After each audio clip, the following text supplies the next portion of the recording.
I'd like to welcome everybody to today's presentation on motivational enhancement and stages of readiness for change. This is part of the video guide that is going to accompany the Quick Start Guide for Recovery from Addiction and Co-occurring Disorders. The first section that you're really going to talk about is motivational enhancement. And what we're going to do in motivational enhancement is very simple. I'm going to encourage you to explore the PACER dimensions of motivation and how to enhance them. Motivation is essential for change, and it helps people identify why it's worth the effort to make a change. It helps people keep going when the going gets tough because, a lot of people think, oh, change is so exciting. I'm excited to lose weight. I'm excited to do whatever. But a week or two into it, it can become hard and uncomfortable because you're doing things that you're not used to doing. You're foregoing things that were somehow rewarding in the past. It's important to help people recognize that change can be hard. And motivation is different for different goals. For example, in recovery, one of the things we talk about with people is the fact that they're going to have to change people, places, and things, which is true. However, they may be willing to change places, maybe not go to places that they used to use before. They may be willing to change things, get certain things out of their environment, but they may not be quite ready to change people yet. They may not be ready to step away or put some distance between themselves and their using peers. And it's important to recognize that so we can enhance motivation at the appropriate level of readiness for each goal. Motivation may decrease over time unless you actively maintain it, which is one of the reasons we see a lot of people's motivation go down for their New Year's resolutions, because they start out, they're gung-ho, they think, oh my gosh, this change is going to be so exciting, I'm going to do it this time. Then it starts to get hard and uncomfortable, and their motivation starts to wane. Even if we are doing things and we're motivated, it is important to recognize that, if we're not getting immediate benefit out of it, we may start to forget or minimize the importance of it, such as going to counseling. When people start to feel better, a lot of times they start becoming less attentive to counseling. They may cancel their appointments, they may skip weeks, they may not do as much homework. And they may, as they start feeling better, they're like, okay, I'm recovered, so I don't have to keep making sure that I'm getting a solid 8 hours of sleep at night. I don't have to pay so much attention to my stress management because I'm recovered. It's kind of like they think that mental health is like the flu, and once you're recovered, that you don't have to keep doing those same things.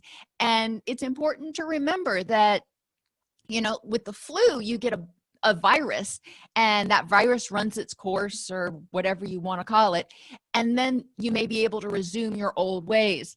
But with mental health, you are constantly living sort of in your own head, and it's important to remind people that it is important for them to make sure that they continue to do what they need to do to maintain their health and well-being.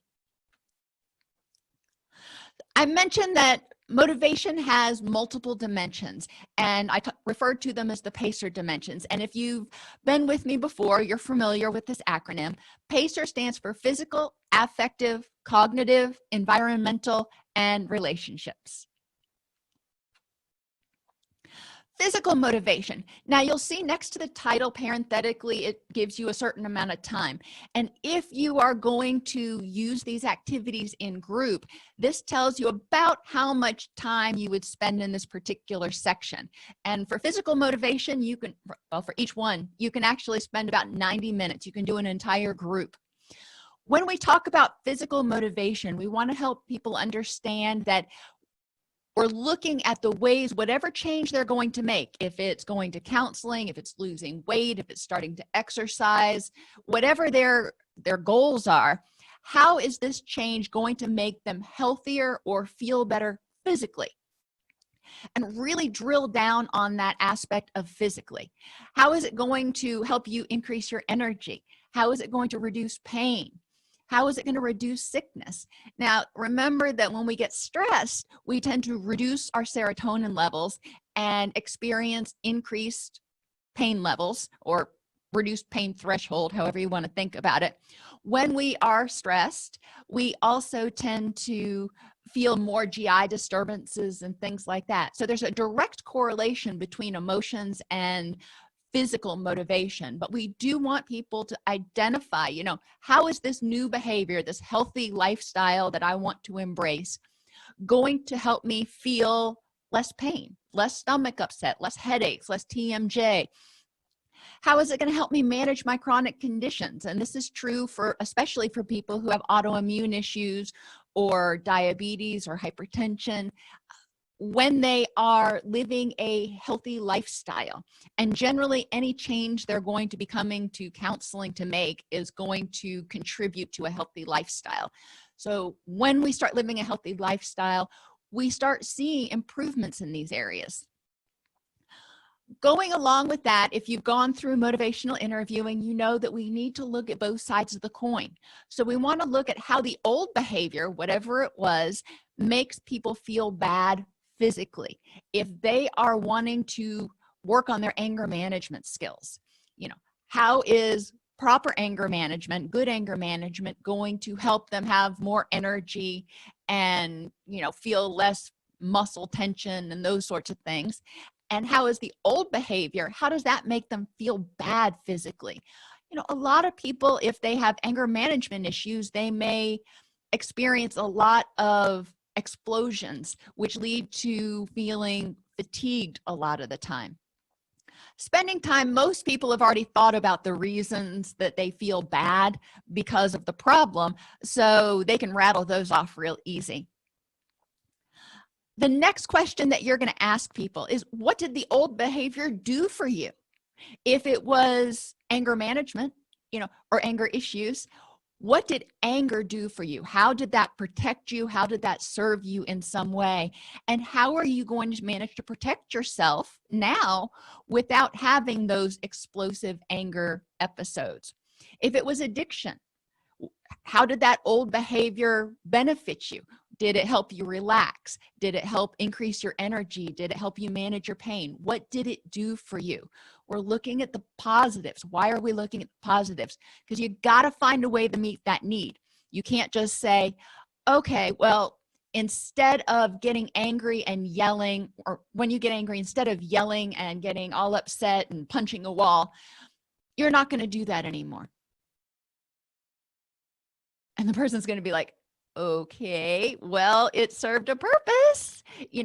I did it for a reason. I need to have another way to channel that energy and get that, get the protection or get the benefit that the anger provided me.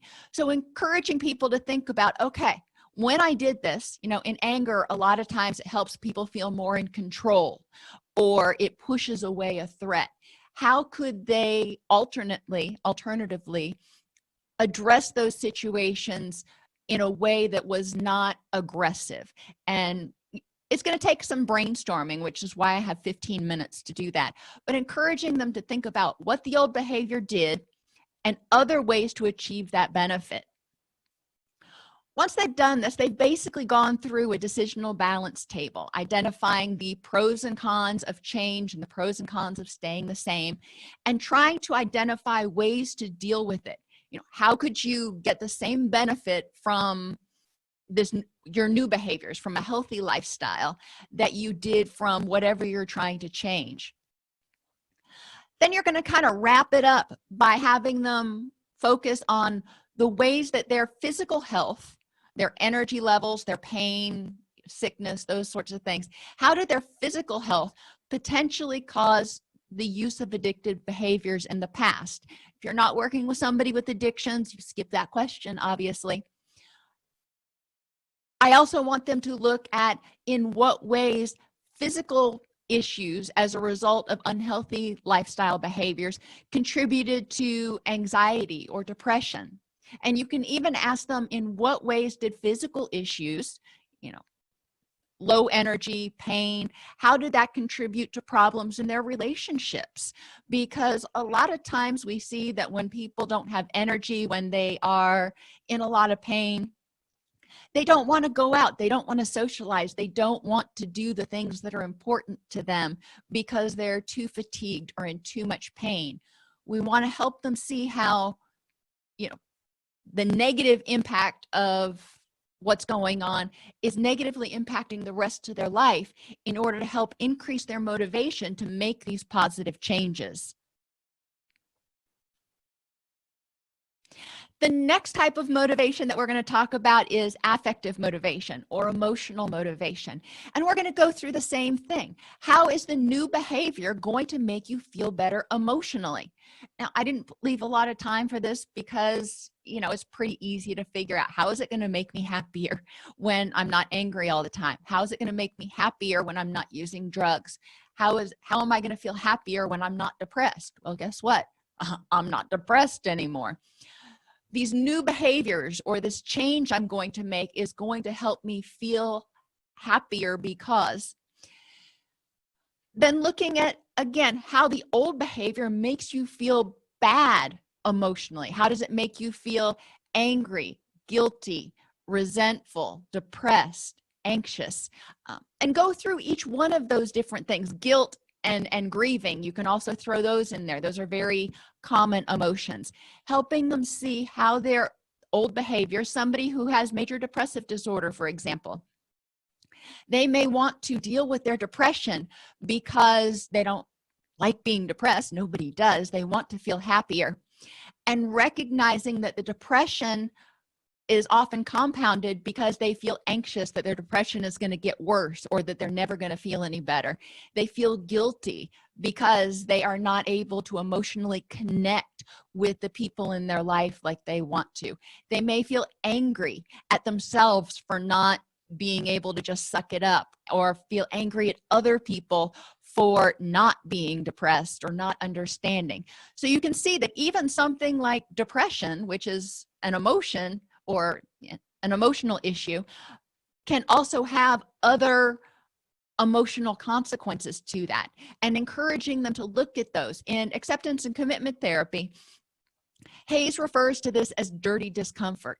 When people are feeling depressed, for example, and then all of those other emotions that come from telling themselves they shouldn't feel depressed, or that come from as a result of feeling depressed, and encouraging people to look at those in order to help them maintain their motivation. I don't want to feel guilty anymore. I don't want to feel angry or resentful or anxious. Helping them identify those feelings and explore the factual basis of them. For example, if they feel anxious, that they don't know if it's going to get worse, or they don't know if they'll ever feel any better, encourage them to explore the factual basis of that will happen, that they will never feel any better. Can help them start dealing with those emotions and sort of whittling them away so we can get down to that core emotion of depression. We want to have them look at how the old behavior made them happy. And, you know, with some things like generalized anxiety or major depressive disorder, you might not have much here, if anything. So don't assume that everybody has to have something. But for something like addiction, you know, there were some benefits. There were some ways that addiction made people happy. Sometimes it helped them feel connected to other people. Sometimes it helped them relax and feel giddy. There are a lot of different emotions that can come from different types of addictions, and we want people to recognize that.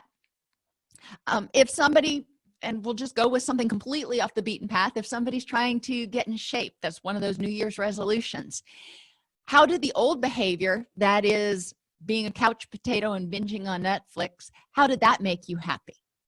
And encouraging them to look at that, because there is definitely a need for a time and a place for relaxation, and recognizing what they enjoyed about it and how else they could achieve that benefit. How else could they get that relaxation and that happiness besides going back to being a couch potato?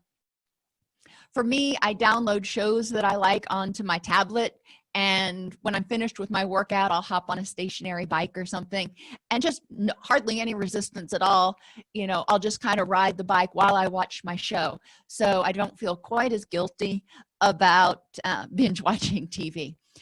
That's not going to work for everybody, but encouraging them to recognize that they still do need time for rest and relaxation. They enjoyed the shows they watched. So how can they continue to get that enjoyment from those shows, again, without becoming a couch potato?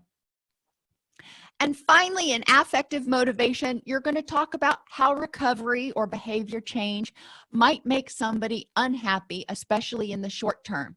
Getting up and going to the gym. I'm an avid fitness person, and there are a lot of days I get up and I'm like, you know what? No, I'm not digging this today. It makes me unhappy. I would much rather drink another cup of coffee and, take my time getting ready before work and all that kind of stuff. But I know at the end of the day, I'll have more energy and I'll feel a lot better if I get my workout in, or when I get my workout in. Encouraging people to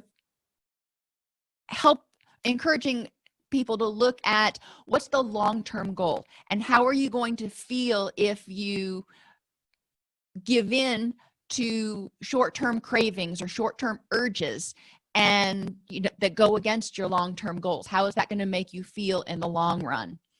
And then how can you deal with those feelings? If it is wanting to go back to bed because you've got major depressive disorder, sometimes people get up and they've got depression, they've got fatigue, they've got all those other symptoms of major depressive disorder, and they're just like, you know what, I can't deal with today. I just need to go back to bed and pull the covers over my head. Well, that's an option, but that's going to continue to mess with their circadian rhythms, and it's going to continue to cause them alterations in some of their hormone levels and everything. So while going back to bed does sound like the ideal option, in the long term, in terms of recovering from major depressive disorder, is it going to best serve their intentions? Probably not. So how can they deal with that? When they feel that overwhelming urge to go back to bed, what can they do? Some people may try to take a power nap in an easy chair or something instead of going completely back to bed. Some people may go outside and walk around, get some sunshine, so it wakes them up. Some people may do 50 sit-ups to get their blood moving. Encourage them to brainstorm things that they can do in order to deal with that short-term urge so they don't give into it and they can continue on their path to achieving their goals. And then, just like on the last activity, encouraging people to explore how their emotions have caused addiction relapses in the past. How has guilt, anger, anxiety, resentment caused relapses? And how have their emotions caused relapses in mood disorders that they may have? When they have felt really angry a lot, how has that triggered their depression, for example? And encouraging them to see the connection between their behaviors and their daily emotional experiences and a relapse of clinical symptoms. Cognitive motivation refers to all the logical reasons that a person wants to make this change. It's important for them to realize that our cognitive motivation is based on the available information we have to support our desired behavior. So if we don't know how this new behavior is going to benefit us, we're probably not going to be very cognitively motivated. It's just like, well, the therapist told me to do it. We want to make sure that clients understand why we're asking them to do this, or why we're suggesting that they might use this for an intervention. Discussing with them how the new behaviors are logical and helpful to achieving their goals. What is their ultimate goal? To be happy, to be healthy. That's a really broad goal for a lot of people. But how are these new behaviors, whatever changes they're trying to make going to help them be happy and healthy? How does it make sense that, you know, getting up and going to the gym, or not drinking, or, you know, not going back to bed and starting to follow doctors' treatment recommendations for depression, whatever it is, how does that make sense towards helping them get happy and healthy? How is the old behavior unhelpful to achieving their goals? So we're recapitulating some of the stuff just slightly differently. We're asking them from a logical standpoint. How is staying in bed all day unhelpful to recovering from depression? And this is where we start to tap in to learn how much knowledge clients have about the impact of their behavior on their condition. How is the old behavior, maybe, you know, driving in rush hour traffic, unhelpful to achieving the goal of anger management or stress management? Having them look at those behaviors and identify things that they're trying to change now in order to feel happier and healthier, and exploring how those things that they're trying to change were unhelpful to long-term happiness. So if I was going back to bed, if I was using drugs, if I was whatever they're trying to change, how is that contrary? The next logical motivation is, how did you rationalize that the old behavior was a good idea? I know with people with major depressive disorder, and whenever I've had major depressive episodes, I can tell you that there is a very loud voice in your head that goes, it's just too much, you know, might as well go back to bed, start over again tomorrow, try to get some more energy. Well, unfortunately, it doesn't work that way. 95% of the time, probably, when you go back to bed, you're just messing up your circadian rhythms and impairing your sleep quality, so that you're going to keep sleeping a lot, but you're not ever going to feel rested because you're not getting that deep sleep when you need it. Encouraging people to look at the rationale they use to convince themselves that those old behaviors were good ideas, and evaluating their validity is really important. If you're doing a pretty homogenous group where you're working with exclusively people with major depressive disorder or exclusively people with addictions, then obviously this might be a little bit easier to go through in terms of assessing the validity of different beliefs, because you're going to have a certain set of core beliefs that a lot of people use to justify their behaviors.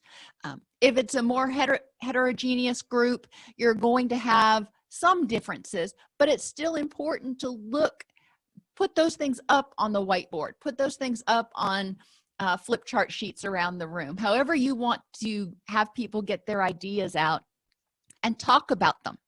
And each one of these things, how the new behavior is logical, how the old behavior is unhelpful, how you rationalize the old behavior, and beliefs regarding the new behavior, you can put a flip chart sheet on each of the four corners of the room and have people go from station to station and fill that out at the beginning of group, and then you can talk about it instead of necessarily standing there and going through these one at a time and just talking about it.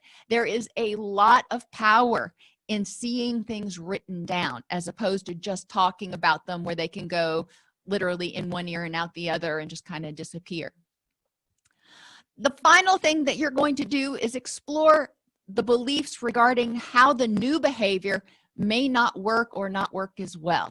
And this is something when you're working with people with addictions that you often encounter, because yeah, going to meetings or, you know, going to a party clean and sober is probably not going to give you the same rush as using a stimulant. No doubt. You know, you're not going to get that same intense euphoria. However, let's look at the big scheme of things in terms of your rich and meaningful life. You know, there are a lot of things that are going on in your life that are good. And when you're not using, then you can appreciate all of those things. When you're using, your only happiness often comes from use. So you're relying on that one thing to provide the oomph to get your happiness. But when you're not using, you have, all these other things, your family, your friends, your achievements, the sunrise, whatever it is that does it for people, that all of those can be additive to provide a certain level of peace or contentment or happiness or whatever they want to use. And it's going to be important for people to figure out, how to make a lifestyle, a recovery lifestyle, rewarding for them. And it's really going to depend on what they find rewarding, which is, again, where we've got to talk with them individually. But we want to explore beliefs regarding how the behavior may not work or not work as well, and then identify the validity of those beliefs and explore ways to mitigate those concerns. So if somebody says, I don't know that distress tolerance techniques are really going to help me at all in, managing my anger. Okay, why do you think that those aren't going to be as helpful? And let's talk about it. And then let's practice. For example, using distress tolerance techniques in group. Let's hypothesize, think back over last week when you got angry and, imagine using distress tolerance techniques in that situation. How do you think that would have gone? What might have been different? How can you envision using distress tolerance techniques in the upcoming week? And how does that feel? How does that look? Encouraging them to do mental rehearsal, applying it historically, but also applying it into the future in order to see how it might work, and encouraging them to remember that we're looking for progress, not perfection. It may not work 100% all the time. At first, it may not work 100% any of the time, but if it works some, then we can work on strengthening and enhancing that tool. Encouraging them next to look at the ways that their thinking caused addiction relapses in the past. Again, if you're not doing a group on addiction, you just skip past this question. But for a lot of people, there is some element of problematic use, even if it doesn't rise to the level of addictive behaviors. Thinking about, in what ways did your thinking cause you to use substances or use behaviors in the past in order to escape from unpleasant feelings? Just becoming aware of why we do what we do. In what ways did your thinking increase your anxiety or depression in the past? And then finally, have them stop and identify 5 positive statements that they can make each day that can help them stay motivated in treatment. Whatever their treatment goals are. Let's stick with depression, since we've been talking about that one for a few minutes. What are 5 positive statements that they can make to themselves every morning regarding their ability to recover from their depression and follow through on their treatment plan and achieve their goal of happiness? Those statements are going to be different for each and every person. I encourage them. I'm big on making collages and poster boards so they can see them. They can see those statements every single day. You can have images, but then for statements, I actually encourage people to print them out, in, 68, 72 point font, something that's big, and it can go on a poster board or on a cork board so they can see those quotes. You can also have them put the quotes in a jar or in a bag. You don't have to get fancy with it. You can get fancy and decorate the jar or the box or the bag if they want, and then pull 3 out every single day. If they want to put 15 different statements in there, kind of like getting a fortune cookie, they can pull 3 statements out each day to remind themselves of how awesome the day is going to be. You can think of a lot of different creative ways to get this out. We talked, I think it was in last Thursday's class, about also using beads. They can make an acronym with their 5 positive statements and use a bead to represent each statement, one of the letter beads, and they can wear that around. So when they need to remind themselves of positive statements, they can look at their bracelet and go through that acronym. Environmental motivation. This is one of my favorites because this is one of the least intrusive for people and one of the ones that they're usually most willing to, get to work on right now. They're like, okay, I can clean my house, or I can add air freshener. That's something I can do. Environmental motivation includes things in the environment that either support a recovery lifestyle, support their goals, or trigger cravings or urges or old feelings and behaviors. When you walk into a house, and if it's, walk into a house of someone who is depressed or who has an addiction, and you look around and everything you see, or a lot of the things that you see, either trigger depressive feelings or addictive feelings. Maybe with somebody who's depressed, a lot of times they keep their environment kind of dark. And when you walk into their house, a lot of times housekeeping has kind of gone by the wayside. So you walk in and you kind of see the disarray. I had a friend of mine who made the analogy once, and it stuck with me, that our outside often represents our inside. So if your outside is in chaos, there's a good chance your inside may feel in chaos as well. And recognizing that, it doesn't have to be, super neat and clean, but recognizing the impact our environment has.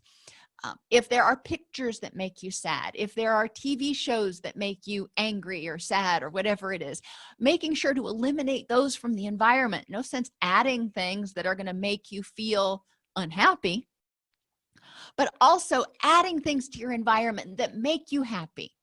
Intentionally finding things online that make you smile. Intentionally finding pictures that you can print out and hang on your wall that make you smile. Adding colors to your environment that make you feel happy is so excellent to helping people improve their motivation, but also adding triggers in their environment to remind them to do the things they need to do to be happy and healthy. If that means meditation, okay, maybe make a meditation corner in one part of their living room or bedroom or something. If they need to practice doing things that make them laugh, maybe setting a push notification to remind them to spend 20 minutes doing something that's going to make them laugh. Anything that they can do to add in happiness, as well as just going through to a cursory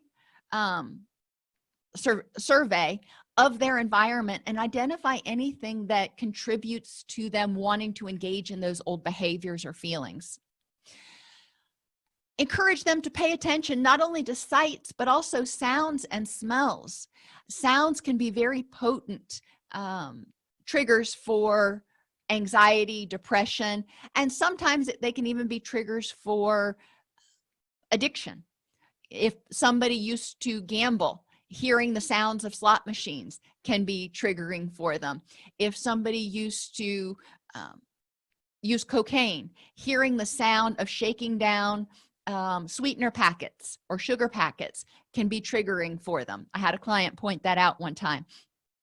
So recognizing that there are some things that we often don't pay attention to. A lot of times we think about sights. Well, sights are great, but we also have other senses that trigger memories, and smells are some of our most potent memory triggers.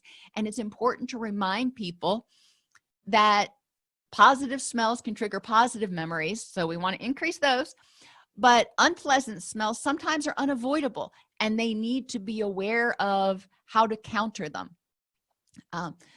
I've shared with you guys before that some of my clients will carry what I call a counter smell bag with them, where they have essential oils or some sort of perfume or something on a cotton ball that's in a little Ziploc baggie that they keep in their pocket or in their wallet or in their purse.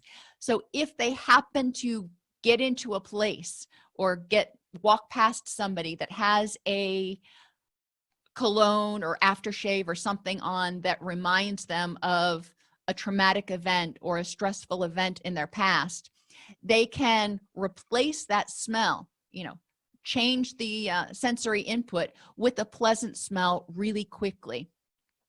And a lot of people have reported that's really helpful if there are particular scents that are especially triggering. I've had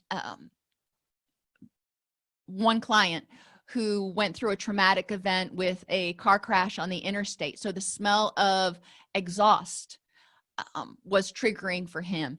And, sometimes you get caught in traffic and you can't get out of it, and you're going to be smelling car exhaust, and that would trigger flashbacks for him. And he found that having the cotton ball handy was useful, because he could open that pack when he was in his car and just kind of stick the little cotton ball in the air conditioning vent, and he would start smelling that in the car instead of as much of the car exhaust. So there are a lot of different things that they can do, but it's important for them to know what their triggers are and identify ways to deal with them. It's important for people to identify ways they can change their environment to support a recovery lifestyle. Like I said, sites. These include things, pictures and blankets and just disorganization or organization, but also people, and people will also go into relational, but sometimes seeing people every single day, even if you don't interact with them, can be triggering for others, for clients. So it's important to recognize when certain people are around, when I see them, how am I going to handle that? Or how can I avoid seeing them? For people who are in recovery from addiction, sometimes seeing their dealer is a huge trigger, or seeing their dealer's neighborhood is a huge trigger. And it's important to recognize that when I see that person, it may trigger a desire to use, and develop a plan to deal with it. The next question to ask them is how a healthy environment is going to help them feel better physically and emotionally. Really bringing it back around, encouraging them to tie it all together, and exploring how making some of these changes could start helping them feel better physically and emotionally even today. Getting them excited about it so they can say, okay, I can see where this might help. So I'm excited to do this. Maybe I'll stop off at XYZ store on the way home and get some, lavender cleaner or whatever it is that they want to do to make it smell better in their environment. Just like with all the other sources of motivation, you wrap it up by asking them, in what ways did the environment contribute to addictive behaviors in the past, or escape behaviors? In what ways has their environment contributed to anxiety and depression in the past? And one we really haven't talked about a lot, but I think is important, is to consider the way that environment may have contributed to pain in the past. And you might be going, pain? Well, number one, think ergonomics. If you have a really uncomfortable bed, if you're sitting in a really uncomfortable chair, that can contribute to pain. Pain is a physical trigger for dysphoric emotions. We typically, when we're in a lot of pain, tend to be grumpier, and it can trigger people to want to use. So what things in the environment, how can our environment trigger pain? Poor ergonomics is one. If you have poor lighting, really dark lighting, and you're squinting to see, or there's a lot of glare on your monitor because you have this bright monitor in a really dark room, that can contribute to headaches and neck tension and a few other things that can cause pain. Likewise, if it's too bright and you have really obnoxious lights that are overhead or glaring, or heaven forbid, a fluorescent ballast that's flickering, that can also contribute to feelings from everything from motion sickness to headaches and migraines. Ensuring people recognize the impact of their environment. When I am around really strong smells, and I love smells, don't get me wrong, I'm not one of those smell averse people. I love smells, but if I'm around really, really strong smells, I'll get a headache. And recognizing that is important for me. And it's not just paint. You know, paint is its own whole different ball game. But even, you know, being around in the dojang my kids used to go to, the grandmaster would use essential oils, and he would diffuse them in the lobby to try to cover up the smell of all the sweat. And I applaud him for that. But a lot of times it was so strong, it was overpowering, and it would, you know, make my head hurt, and I'd be confused and have difficulty, you know, concentrating while I was in there, because it was so strong I couldn't think straight.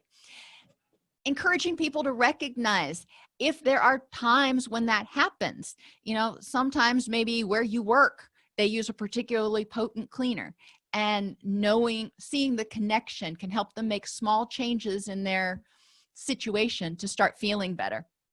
So smells can contribute to pain, light levels can contribute to pain, and ergonomics can contribute to pain. Pain can trigger dysphoric emotions. Dysphoric emotions can trigger addictive behaviors.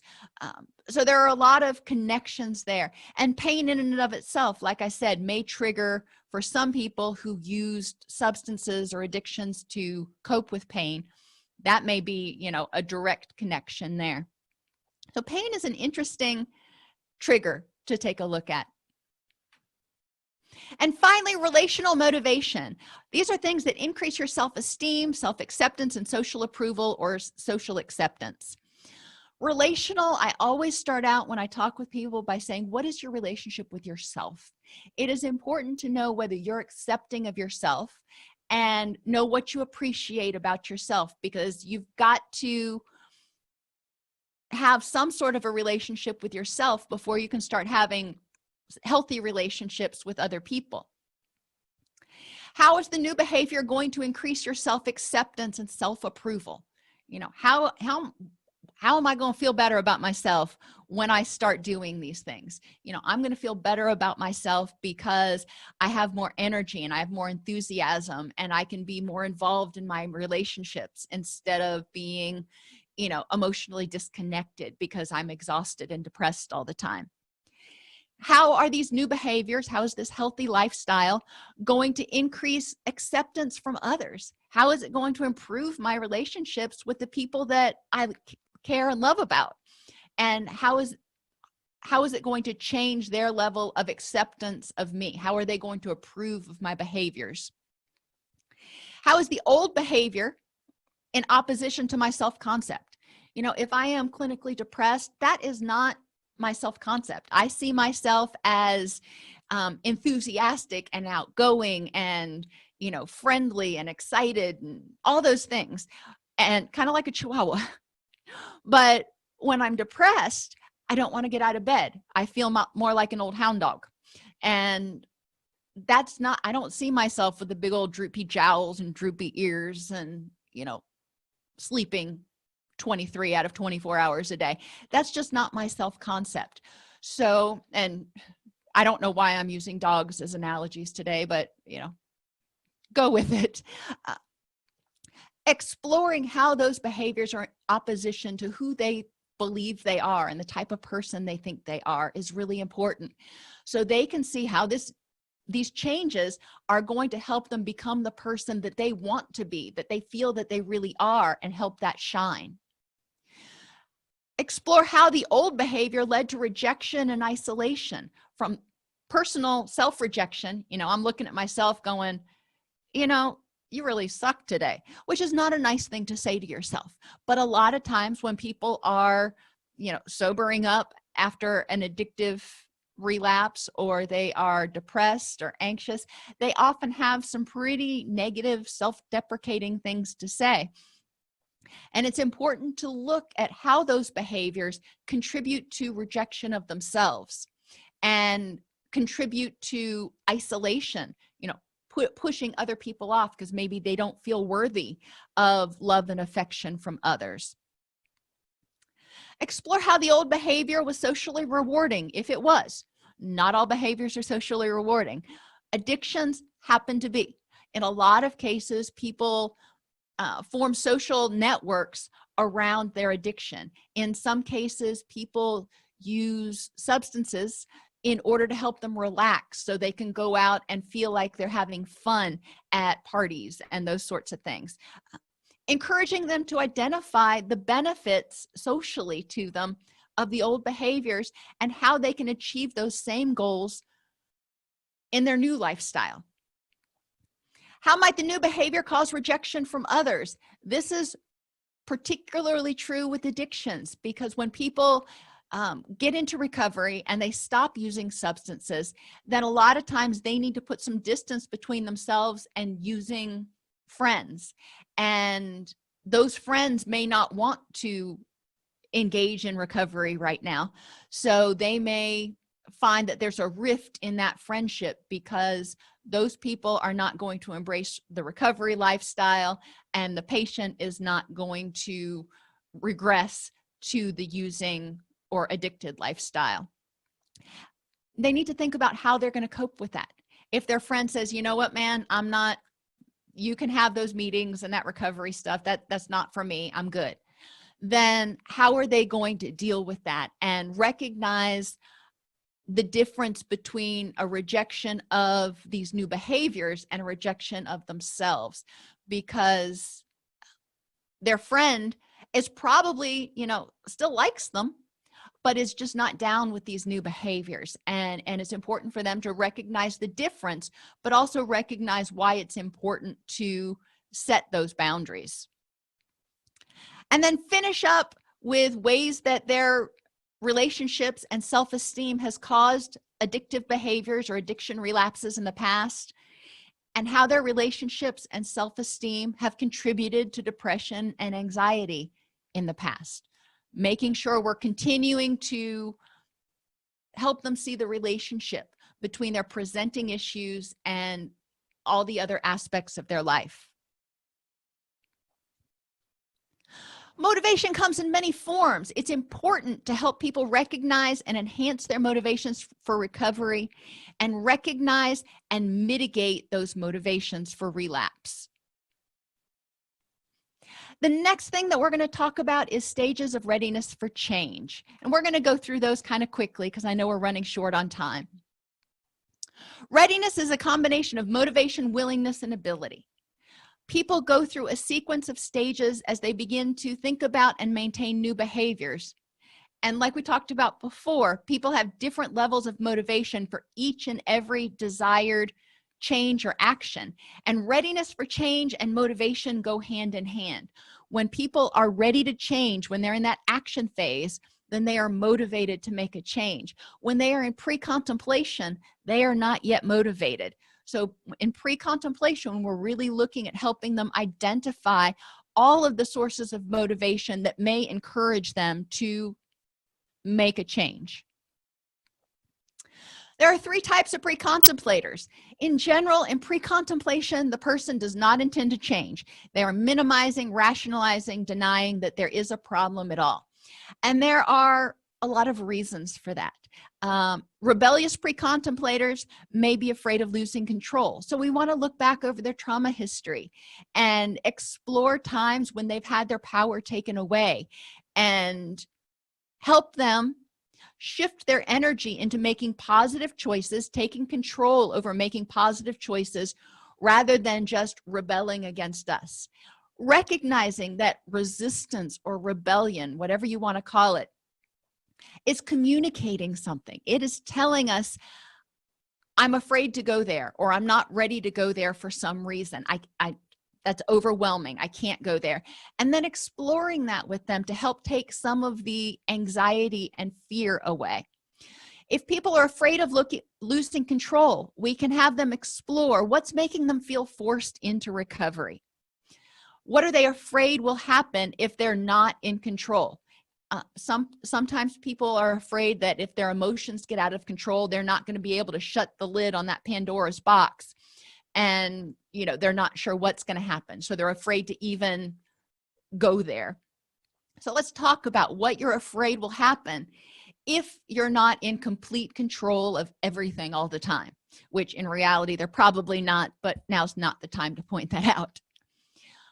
Talk about how they can keep themselves safe. How can you maintain control? How can you start down this journey to being happier and healthier and keep yourself feeling safe at the same time?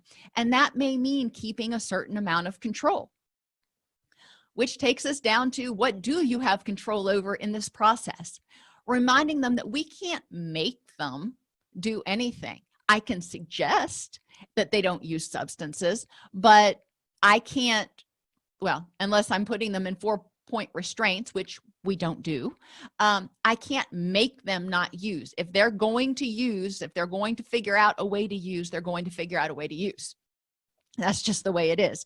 So exploring, helping them explore what they do have control over, so they don't feel the need to try to resist and fight against everything. They say, okay, I've got this. I've got my little bubble here that's in my control.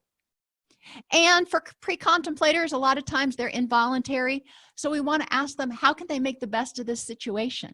When I worked with people who were in involuntary substance abuse treatment, instead of me saying, you know, we're going to talk about all the reasons drugs are bad, we're going to talk about all the ways that you can keep from using drugs again, and that would go in one ear and out the other, because they weren't ready to quit using drugs.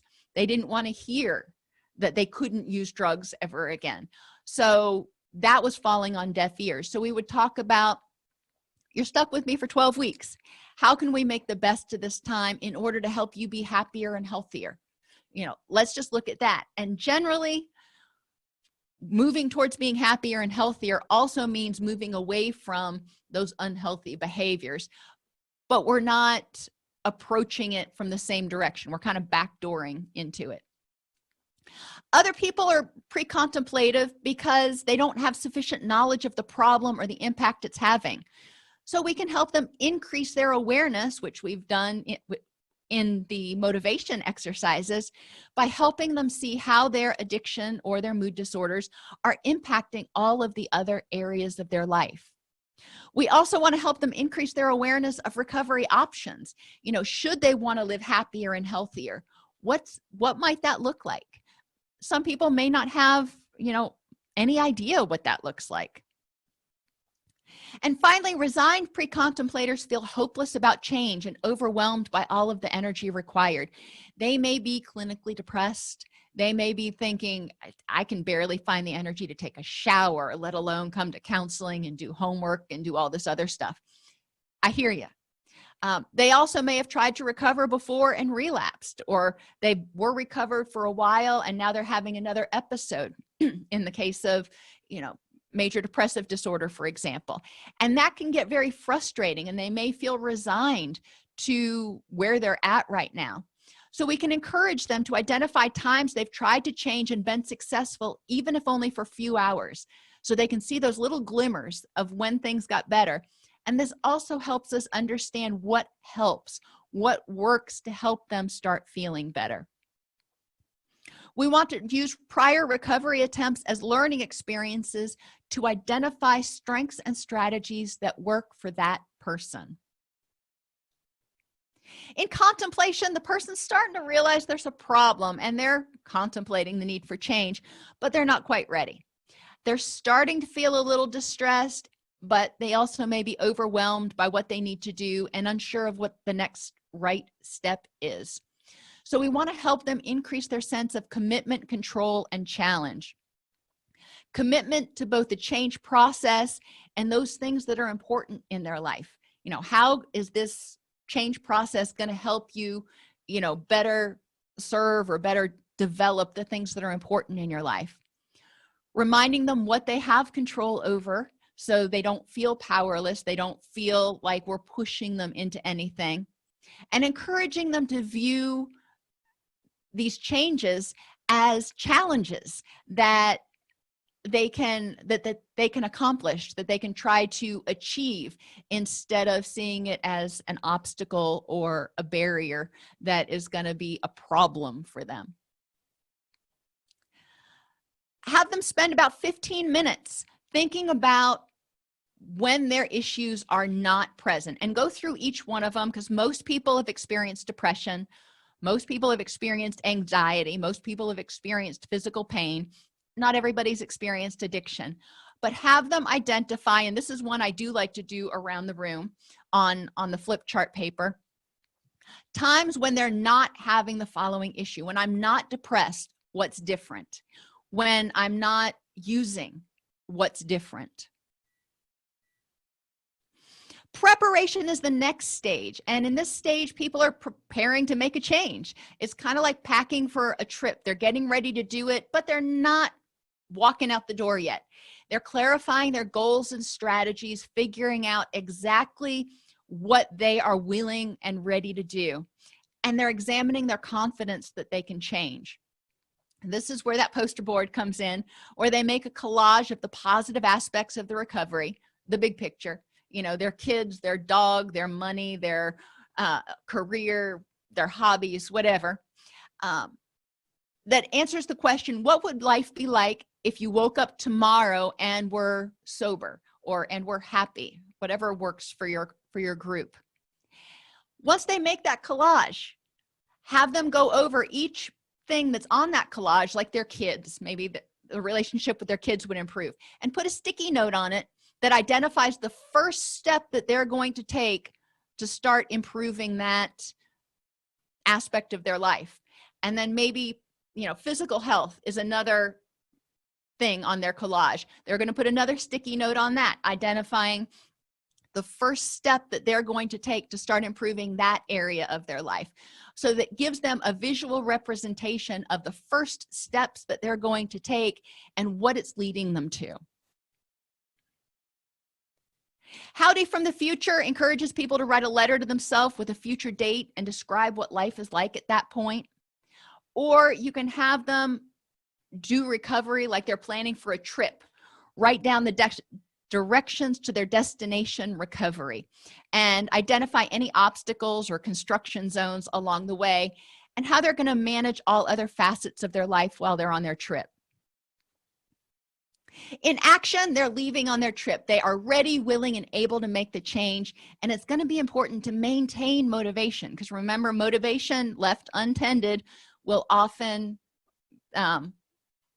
what's the word I'm looking for? Decrease. In order to do that, encourage them to go through this relapse prevention activity at home, or you can do it as a group. Physically, you know, again, just summarizing everything we've talked about. How will it improve my health, energy, and pain? What can I do to ensure I have an energy to focus on recovery? And what are prior physical relapse warning signs that I've had, and how can I cope with those? Affectively, how will it make me happier? What am I excited about? What can I do each day to increase my happiness? And what are prior affective relapse warning signs, and how can I cope? Cognitively, how will it improve my attitude, change my stinking thinking, help me make better decisions, and improve my focus and concentration? What thoughts can I add that will help me stay motivated? These are affirmations, those positive thoughts that we had.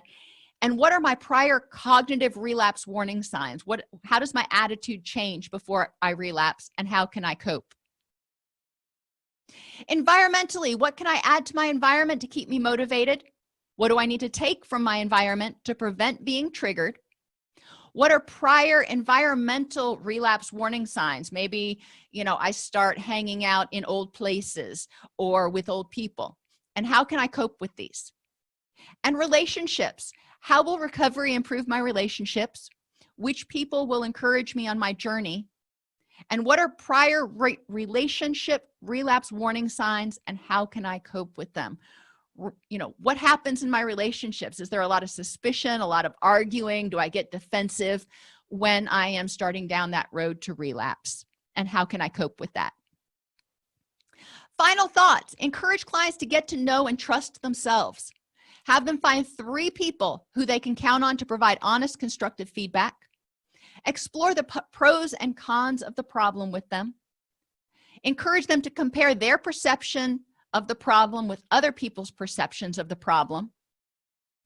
Remind them that change is a gradual process. The addiction often helped them survive until they were able to start getting other tools. So it's important right now for them to focus on their strengths more so than their weaknesses. And yes, as Pat points out, it's important to go through this more than once to have it stick. Each one of those slides, each one of those 90-minute slides represents a group. And if you do group once a week, then you're going through those things and recapitulating a lot of the stuff every week and adding a little bit of new stuff each time in order to encourage them to remember it. They are hearing the same stuff over and over and over again. And then that final activity that they do, they are taking everything that they've talked about and putting it into a preliminary relapse prevention plan. Between writing notes, filing insurance claims, and scheduling with clients, it can be hard to stay organized. That's why I recommend Therapy Notes. Their easy-to-use platform lets you manage your practice securely and efficiently. Visit therapynotes.com to get 2 free months of Therapy Notes by just using the promo code CEU when you sign up for a free trial at therapynotes.com.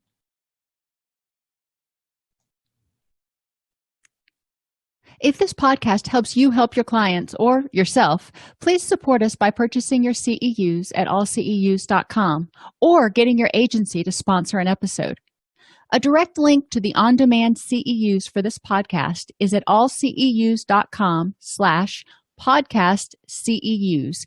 That's allceus.com/podcast CEUs. To sponsor an episode of Counselor Toolbox and reach over 50,000 clinicians per week, go to allceus.com/sponsor. Thank you.